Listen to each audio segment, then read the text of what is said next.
Annoncé, mais pire que prévu.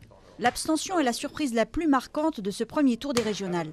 Moins d'un électeur sur deux est allé voter. Un tour record dont droite et gauche se sont rejetés la responsabilité par ténor interposé.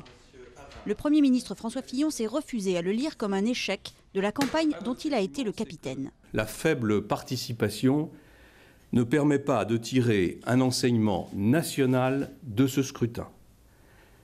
Contrairement à tous les pronostics, rien n'est donc joué pour le second tour dans de nombreuses régions françaises.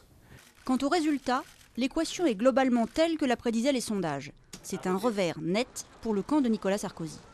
Le Parti socialiste est en tête et devient la première force politique du pays. Un point noir cependant, le désaveu essuyé en Languedoc-Roussillon où Georges Frêche a littéralement écrasé la candidate du PS, Hélène Mandroux. Mais Martine Aubry peut avoir le sourire.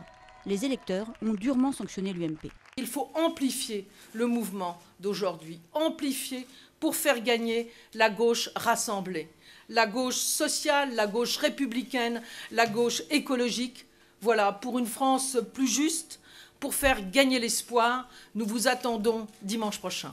Derrière les deux grands partis, Europe Écologie s'installe en solide troisième et pèse entre 12 et 13% des voix. À l'extrême droite, Jean-Marie Le Pen a réussi son pari. Le Front National se conforte à 20% en PACA et pourra se maintenir dans de nombreuses régions, fort d'un score national aux alentours de 11%.